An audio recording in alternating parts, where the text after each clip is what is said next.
Passenger ವಿಷಯಕ್ಕೆ auto ಚಾಲಕರ ನಡುವೆ ನಡೆದಂತಹ ಗಲಾಟೆ ಕೊಲೆಯಲ್ಲಿ ಅಂತ್ಯವಾಗಿದೆ.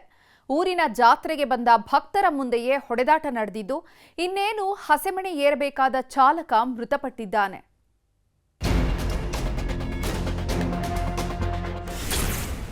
ಹಸೆಮಣೆ ಏರಬೇಕಾದವ ಸೇರಿದ್ದು ಮಸಣ. ಮದುವೆಗೆ 20 ದಿನ ಬಾಕಿ, ಕೊಂದು ಹಾಕಿದ್ರು ಪಾಪಿಗಳು. ಈ ಫೋಟೋದಲ್ಲಿ ಕಾಣಿಸ್ತಿರೋ ಈತನ ಹೆಸರು ಅಶೋಕ್ ವಡ್ಡರ್ ಅಂತ. 27 ವರ್ಷ ಅಷ್ಟೇ. ಬೆಳಗಾವಿಯ ಕಾಗವಾಡ ತಾಲೂಕಿನ ಮಂಗಸೂಳಿ ಗ್ರಾಮದ ನಿವಾಸಿ. ಆಟೋ ಓಡಿಸ್ತಿದ್ರು ಮನೆಗೆ ಆಧಾರವಾಗಿದ್ದ. ಯಾರ ಉಸಾಬರಿಗೂ ಹೋಗ್ತಾಗಿರ್ಲಿಲ್ಲ. ಹಗಲು ರಾತ್ರಿ ದುಡಿಯುತ್ತಿದ್ದ. ಮದುವೆ ವಯಸ್ಸಾಗಿದ್ರಿಂದ ಹುಡುಗಿನೂ ಸೆಟ್ ಆಗಿದ್ಲು. ಇನ್ನು ಜಸ್ಟ್ 20 ದಿನ ಕಳೆದಿದ್ದಿದ್ರೆ ಮದುಮಗನಾಗಿ ಓಡಾಡ್ತಿದ್ದ. ಆದ್ರೆ ಸಂಸಾರದ ಆಸೆ ಕಂಡವನಿಗೆ ಹಂತಕರು ಚಟ್ಟ ಕಟ್ಟಿದ್ದಾರೆ. ಊರಲ್ಲಿ ಮಲ್ಲಯ್ಯನ ದೇವರ ಜಾತ್ರೆ ನಡೀತಾಗಿತ್ತು. ಆ ವೇಳೆ ಭಕ್ತರ ದಂಡೆ ಹರಿದು ಬಂದಿತ್ತು. ಹೀಗಾಗಿ ಆಟೋ ಚಾಲಕರೆಲ್ಲ ಭಕ್ತರನ್ನ ಬಸ್ ನಿಲ್ದಾಣದಿಂದ ದೇವಸ್ಥಾನಕ್ಕೆ ಕರೆದುಕೊಂಡು ಹೋಗೋದು ಬಿಡೋದನ್ನ ಮಾಡುತ್ತಿದ್ರು. ಈ ವೇಳೆ ಅಶೋಕ್ ಸಹ 2 ಪ್ರಯಾಣಿಕರನ್ನ ತಮ್ಮ ಆಟೋದಲ್ಲಿ ಕೂರಿಸಿಕೊಂಡ. ಇದಕ್ಕೆ ಸಿಟ್ಟಿಗೆದ್ದ ಆಟೋ ಡ್ರೈವರ್ ಶಿವ ಭಟ್ಟರ್ ಅಶೋಕ್ ಜೊತೆ ಜಗಳವಾಡಿ ತನ್ನ ಅಣ್ಣನನ್ನ ಕರೆಯಿಸಿ ಹಿಗ್ಗಾಮುಗ್ಗ ಹಲ್ಲೆ ನಡೆಸಿ ಆಟೋದಲ್ಲೇ ಮಲಗಿಸಿದ್ದಾರೆ. ಅಲ್ಲಿ ಜಗಳ ಹತ್ತೇನ ಅಲ್ಲಿ ಬಡದೆ ಆಡಗೇಸಿ ಮರ ಅಲ್ಲಿ ಮಿಟಸ್ಕೊಂಡು ಅಲ್ಲಿ ಕಮ್ಮನ್ಗೆ ಹೋಗ್ಯಾರ. ಅಲ್ಲಿ ಹೋಗೋಣ ಅಲ್ಲಿ ಬಡದೆ ಆಡಗೇಸಿ ಇಬ್ಬರು ಕೂಡಿ ಬಡ್ದಾರ. ಇನ್ನೊಬ್ಬ ಹಿಂದಿಂದ ಬಂದು ತಲೆಗೆ ಹಾಕೇನಿಲ್ಲ. ಆ ತಲೆಗೆ ಹಾಕ್ಯಾನ, ತಲೆ ಎಲ್ಲ ಒಡೆದಿಗೇಸಿ ಮೈಯೆಲ್ಲ ರಗತಾಗಿತ್ತು. ಅಲ್ದೇಗಿದ್ದ ಕೆಲ ಆಟೋ ಚಾಲಕರು ಅಲ್ಲಿ ನಡೆದ ಘಟನೆ ಬಗ್ಗೆ ಅಶೋಕ್ ಸಹೋದರನಿಗೆ ವಿಷಯ ಮುಟ್ಟಿಸಿದ್ದಾರೆ. ಕೂಡಲೇ ಕುಟುಂಬಸ್ಥರೆಲ್ಲ ಬಂದು ಆಸ್ಪತ್ರೆಗೆ ಸೇರಿಸುವಷ್ಟರಲ್ಲದೆ ಅಶೋಕ್ ಪ್ರಾಣ ಬಿಟ್ಟಿದ್ದಾನೆ. ಪ್ರಕರಣ ಸಂಬಂಧ ಪೊಲೀಸರು 3 ಬಂಧಿಸಿದ್ದಾರೆ.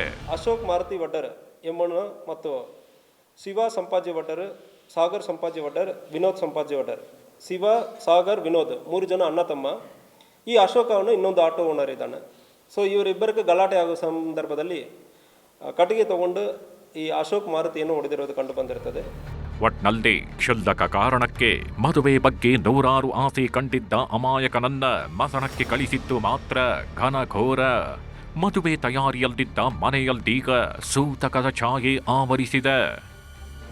ಲೋಹಿತ್ ಶಿರೋಳ, ನ್ಯೂಸ್ 18 ಚಿಕ್ಕೋಡಿ. ರಾಜ್ಯದಲ್ಲಿ ಲವ್ ಜಿಹಾದ್ ಸದ್ದು ಮಾಡ್ತಿರುವಾಗಲೇ ಮುಸ್ಲಿಂ ಯುವತಿ ಹಿಂದೂ ಯುವಕನನ್ನ ವಿವಾಹವಾಗಿದ್ದಾರೆ. ನವಜೋಡಿ ಈಗ ರಕ್ಷಣೆಗಾಗಿ ಪೊಲೀಸರ ಮೊರೆ ಹೋಗಿದ್ದಾರೆ.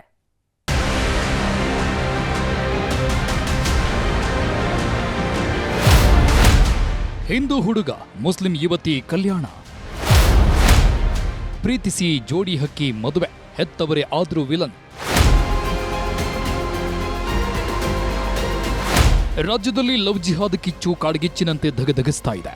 ಹುಬ್ಬಳ್ಳಿ, ಧಾರವಾಡದಲ್ಲಿ ಲವ್ ಜಿಹಾದ್ ಪ್ರಕರಣಗಳು ಒಂದೊಂದೇ ಹಲ್ಚಲ್ ಎಬ್ಬಿಸುತ್ತಿವೆ. ಹಿಂದೂ ಯುವತಿಯರನ್ನೇ ಟಾರ್ಗೆಟ್ ಮಾಡಿ ಗಾಳ ಹಾಕಿ ಲವ್ ಜಿಹಾದ್ಗೆ ಯತ್ನಿಸುತ್ತಿದ್ದಾರೆ ಅನ್ನೋ ಆರೋಪಗಳ ಸುರಿಮಳೆಗೆ ಆಗ್ತಿದೆ.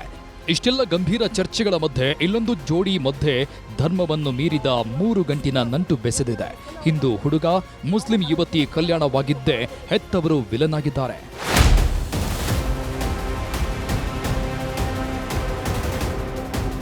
ಈತ ಕೊಪ್ಪಳ ಜಿಲ್ಲೆಯ ಹುಲಿಹೈದರ ಗ್ರಾಮದ ನಿವಾಸಿ ಕೇಶವ. ಈಕೆ ಸುಳೇಕಲ ನಿವಾಸಿ ತಸ್ಲಿಮಾ. ಇಬ್ರು ಗಂಗಾವತಿಯಲ್ಲಿ ಕಾಲೇಜಿಗೆ ಒಂದೇ ಬಸ್ನಲ್ಲಿ ಹೋಗ್ತಿದ್ದರಿಂದ ಪರಿಚಯವಾಗಿತ್ತು. ಈ ವೇಳೆ ಕಣ್ಣಲ್ಲಿ ಹುಟ್ಟಿದ ಪ್ರೇಮ ಇಬ್ಬರ ಮನಸ್ಸಲ್ಲಿ ಗುಲಾಬಿ ಹೂ ಅರಳಿಸಿತ್ತು. 2 ವರ್ಷದಿಂದ ಒಬ್ಬರಿಗೊಬ್ಬರು ನೀನೇ ನನ್ನ ಜೀವ ಅಂತ ಪ್ರೇಮಾನುರಾಗದಲ್ಲಿ ತೆಲಾಡಿದ್ರು. ಆದ್ರೆ ಇಬ್ಬರದ್ದು ಧರ್ಮ ಬೇರೆ ಆಗಿದ್ರಿಂದ ಹೆಣ್ಣೆತ್ತವರು ಮದುವೆಗೆ ಒಲ್ಲೆ ಅಂತಿದ್ದಂತೆ ಜೋಡಿ ಕಳೆದ ವಾರ ಕನಕಗಿರಿಯಲ್ಲಿ ಮದುವೆಯಾಗಿದ್ರು. ಯಾವಾಗ ಮಗಳ ಕುತ್ತಿಗೆಗೆ ಅರಿಶಿಣ ದಾರ ಬಿತ್ತು, ಹೆಣ್ಣೆತ್ತವರು ನಿಗಿನಿಗಿ ಕೆಂಡ ಕಾರೋಕೆ ಶುರು ಮಾಡಿದ್ರು. ಜೀವ ಬೆದರಿಕೆ ಹಾಕ್ತಿದ್ದಾರೆ, ನಮಗೆ ರಕ್ಷಣೆ ಕೊಡಿ ಅಂತ ಪ್ರೇಮಿಗಳು ಠಾಣೆ ಮೆಟ್ಟಿಲೇರಿದ್ದಾರೆ. ಏನಿಲ್ರಿ, ಇದು ಭಾಳ ಇದು ಮಾಡಕತ್ತಿದ್ವಿ, ಬೇರೆಯವ್ರು ಮಾಡಿಕೊಡ್ತಂತ. ಅದಕ್ಕೆ ನಾನು ಬೇರೆಯವ್ರು ಮಾಡ್ಕೊಳಲ್ಲ, ನೀವು ಮಾಡ್ಕೊಂಡ್ರೆ ಇನ್ನೇನು ಮಾಡ್ಕೊತೀನಿ ಅಂತ ಹೇಳಿದ್ನಿ. ಹಂಗಂದ್ರೆ ಅವ್ರೇನು ಕರ್ದಿಲ್ರಿ, ಸ್ವತಃ ನಾನೇ ಬಂದು ಅವ್ರ ಮನೆಗೆ ಬಂದು ಕುಂತೀನಿ ರೀ. ಅವ್ರ ಮನೆಗೆ ಹೋಗಿದ್ರಿ. ಅವ್ರ ಮನೆಗೆ ಒಪ್ಪಿಲ್ಲ, ಏನೋ ಮದುವೆ ಬೇರೆ ಕಡೆ ಮದುವೆ ಮಾಡ್ಬೇಕಂತ ಪ್ರೆಸರ್ಗೆ ಅವ್ರು ಬಂದಿರ್ತಾರೆ ಸರ್. ಅವರೇ ಸ್ವತಃ ಬಂದು ನಾವು ಊರಿಗೆ ಹೋದಾಗ ಬರ್ಬೋದಂತ ಸರ್. ಅವ್ರ ಮನೆಯವರಾದ್ರೂ ಬಂದು ಅಟ್ಯಾಕ್ ಮಾಡ್ಬೋದು. ಒಟ್ನಲ್ಲಿ ಪ್ರೀತಿ ಪ್ರೇಮ ಅಂದ್ರೆ ಜಾತಿ ಧರ್ಮವನ್ನು ಮೀರಿದ್ದು ಅನ್ನೋದಕ್ಕೆ ಈ ಘಟನೆಗೆ ಸಾಕ್ಷಿ. ಶರಣಪ್ಪ ಬಾಚಲಾಪುರ, ನ್ಯೂಸ್ 18 ಕೊಪ್ಪಳ.